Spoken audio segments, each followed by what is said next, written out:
Bonjour tout le monde, j'espère que vous allez bien.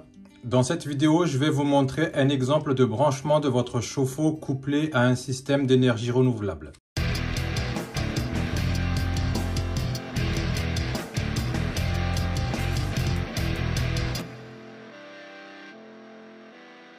Aujourd'hui, c'est une vidéo un peu spéciale car un des abonnés m'a envoyé un schéma électrique de l'installation qu'il veut faire sur son chauffe-eau. Cédric, si vous regardez la vidéo, je vous passe le bonjour. Avec son accord, j'ai décidé de faire cette vidéo et de vous donner également les subtilités d'une installation électrique. Pour information, n'hésitez pas à proposer vos idées de ce que vous voulez faire dans votre installation électrique. J'essaierai de sélectionner l'une de vos idées pour faire une vidéo afin que vous puissiez bien comprendre le système.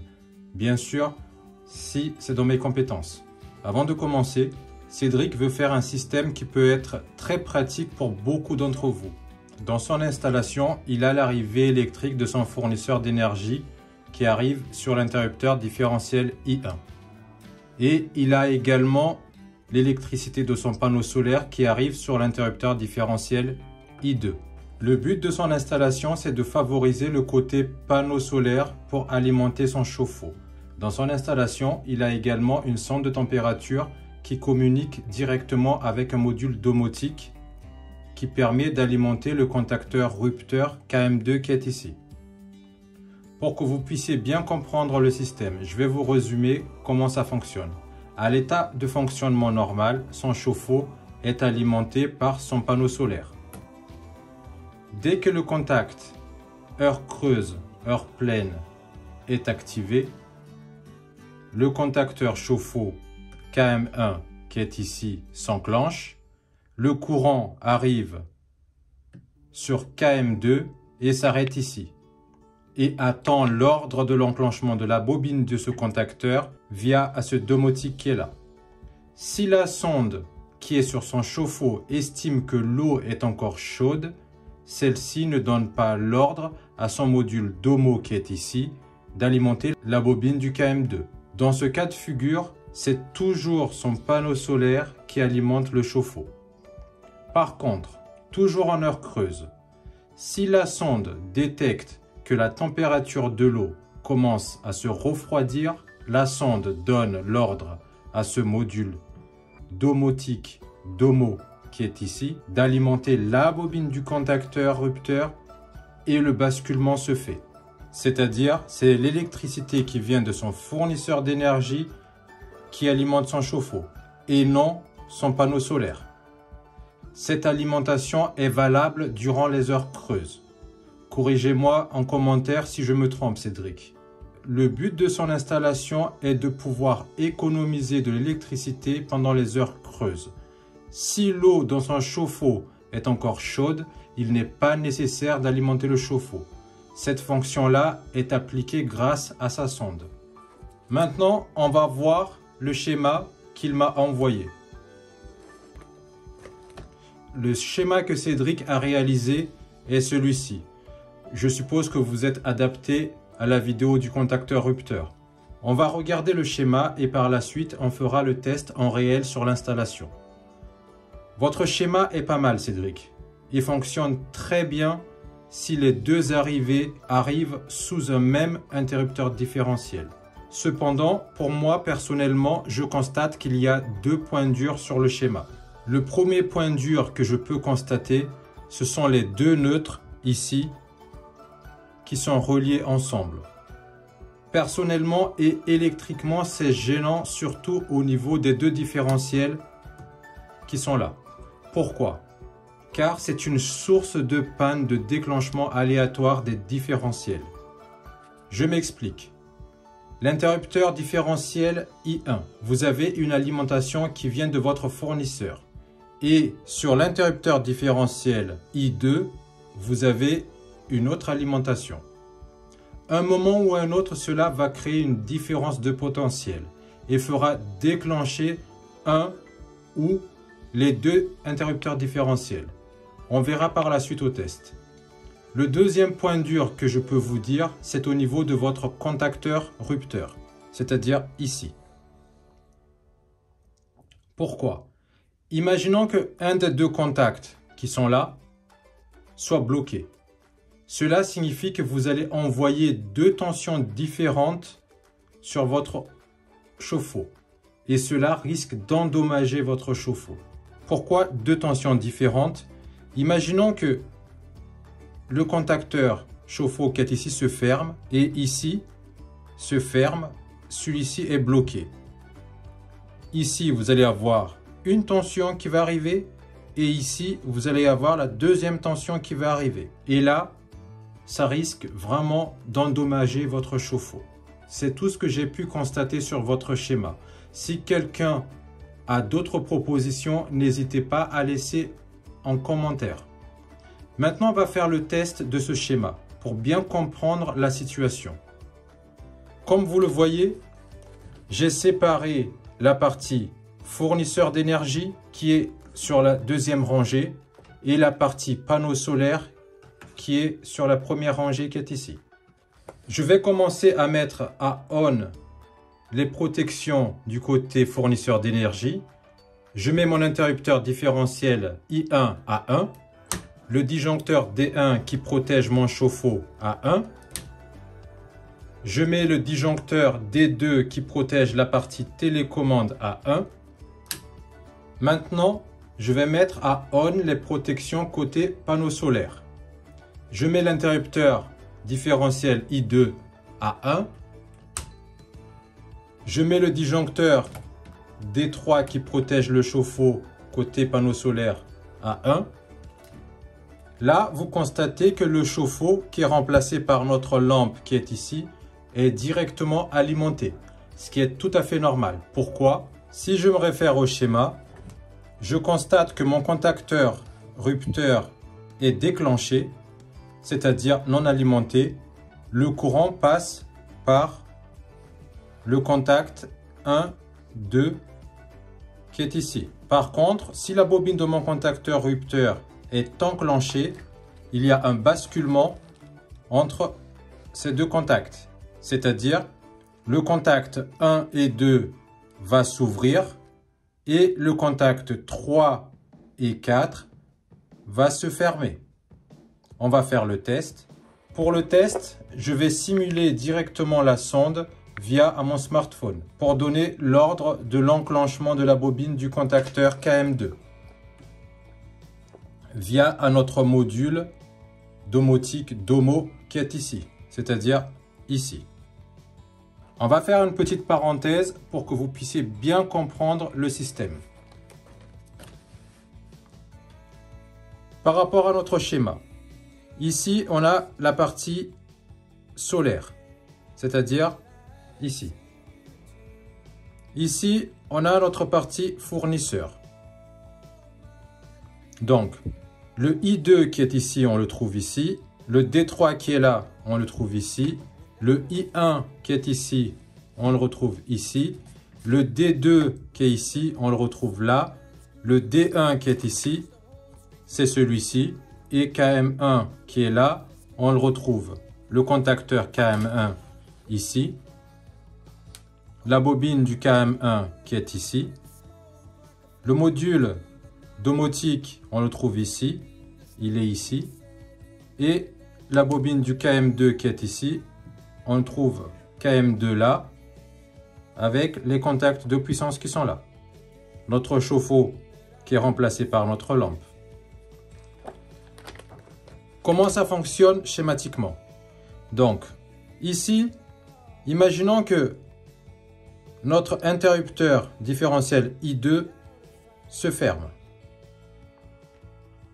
D3 se ferme, le courant passe ici et arrive ici sur notre KM2 et le neutre arrive ici qui alimente notre chauffe-eau. Maintenant, comme j'ai expliqué tout à l'heure, dès que l'heure creuse, heure pleine est activée, le contact C1 du compteur Linky par exemple se ferme. Si le contact C1 se ferme, la bobine de notre KM1 qui est ici est enclenchée. Si la bobine du KM1 est enclenchée, les contacts de puissance qui sont là se ferment. Donc le courant passe ici. Par contre, le courant va passer jusqu'à la connexion 3 de notre KM2 et s'arrête là. Et il attend l'ordre de la bobine qui est ici pour alimenter le chauffe-eau. Maintenant, imaginons que maintenant la sonde donne l'ordre à notre module domotique de s'enclencher. Si le module domotique qui est ici s'enclenche, il va alimenter la bobine du KM2. Si la bobine du KM2 est alimentée, la bobine qui est ici, le contact 3 et 4 va se fermer. Par contre, le contact 1 et 2 va s'ouvrir. Donc le courant arrive ici. Maintenant, imaginons que la sonde détecte que l'eau est assez chaude. Si la sonde détecte que l'eau est assez chaude, il va donner l'ordre à notre module domotique qui est ici de couper la bobine du contacteur rupteur qui est là. Si la bobine du contacteur rupteur n'est plus alimentée, le contact 3 et 4 va s'ouvrir et le contact 1 et 2 est passant. Donc, c'est le solaire qui est ici qui va alimenter le chauffe-eau.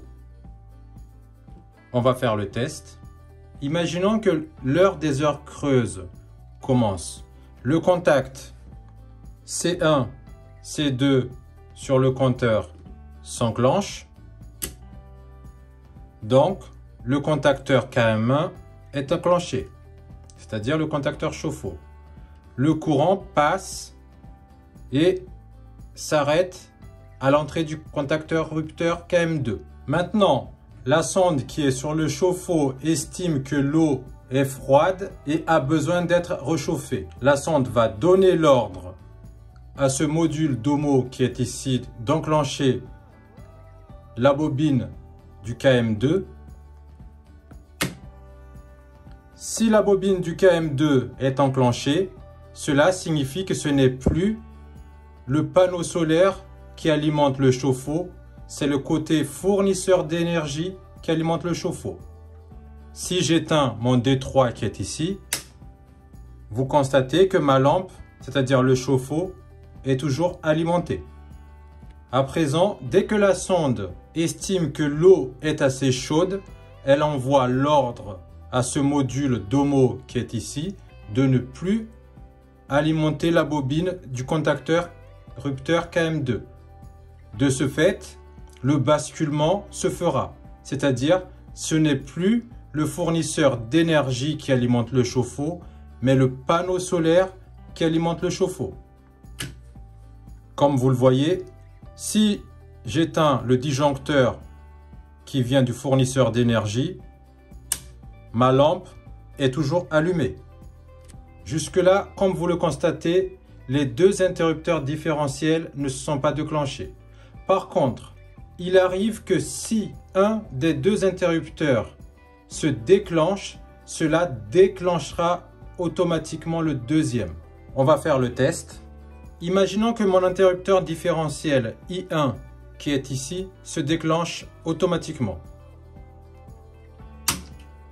Comme vous le voyez, mon interrupteur différentiel I2 se déclenche aussi. Ce phénomène est dû aux neutres qui sont liés, c'est-à-dire ici. Maintenant, on va refaire le test. Je lève mon interdifférentiel I1. Je lève mon interrupteur différentiel I2. Vous constatez que rien ne se passe. Par contre, si je mets le I2 en différentiel, mon I1 ne se déclenche pas. Je le remets. Maintenant, si je baisse manuellement mon interrupteur différentiel I1, regardez au niveau de la lampe, ça va faire comme si la lampe s'éteint en fraction de seconde. Et ça, c'est assez dangereux au niveau d'un appareil. Donc, il faut faire très attention. Je remets mon interrupteur différentiel I1. Et je vais faire le déclenchement pour revérifier une deuxième fois. Vous constatez que les deux se déclenchent en même temps.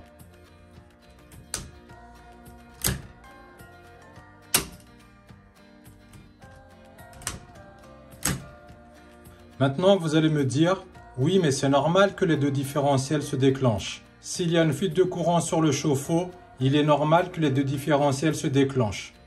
Je vous réponds juste, oui, effectivement, il est normal que les différentiels se déclenchent s'il y a une fuite de courant, mais pas en même temps. Je prends ma Bible qui est mon schéma et on va essayer de voir pourquoi.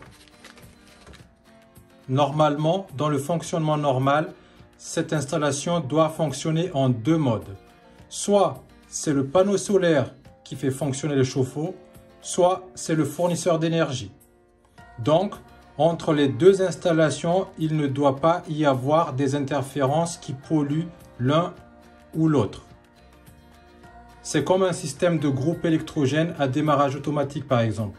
Je vous ferai une vidéo sur un groupe électrogène avec un système de démarrage automatique plus tard pour les abonnés qui ont un groupe électrogène. Or, dans cette installation, on a les deux neutres qui sont ici qui polluent les deux installations. Maintenant, je vais vous donner un exemple.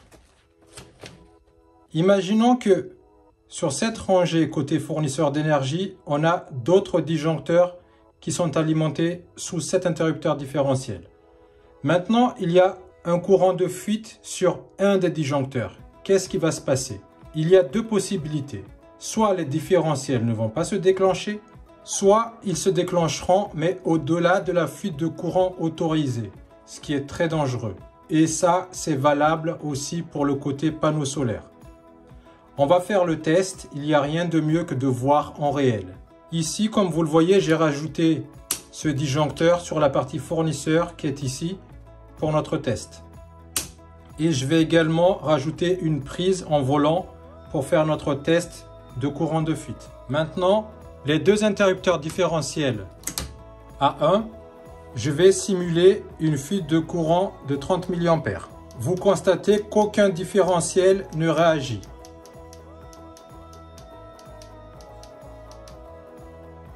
Maintenant, je vais mettre à 0 l'interrupteur différentiel qui est du côté panneau solaire.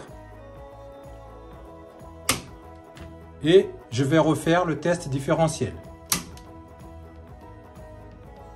Vous constatez qu'avec un courant de fuite de 30 mA, l'interrupteur différentiel I1 se déclenche.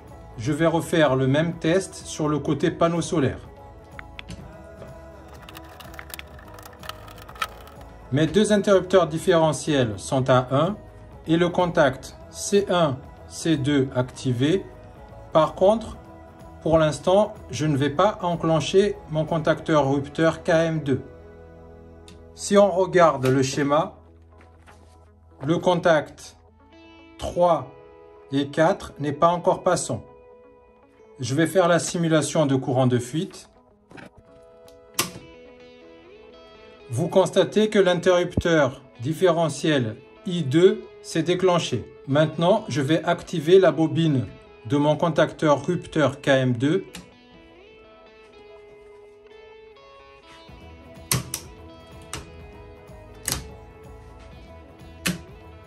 La bobine du contacteur rupteur KM2 activée, c'est-à-dire la bobine de KM2 est activée, donc on est passant du côté 3, 4. Par contre, sur 1 et 2, on est ouvert. Je fais la simulation de courant de fuite.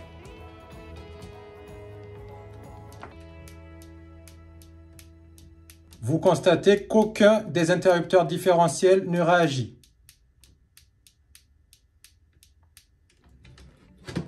En conclusion, Cédric, pour l'instant, ne faites pas votre installation et ne commandez pas vos matériels. Il y a une rectification à apporter sur le schéma. Je mettrai une vidéo très prochainement pour résoudre ce problème. Pour ceux qui sont calés en électricité, donnez en commentaire si vous avez une solution pour résoudre ce problème. Si vous n'êtes pas encore abonné, n'oubliez pas de vous abonner et activer la cloche de notification afin d'être alerté de nouvelles vidéos que je publie. Je vous dis à samedi prochain pour une nouvelle vidéo. À bientôt. Au revoir.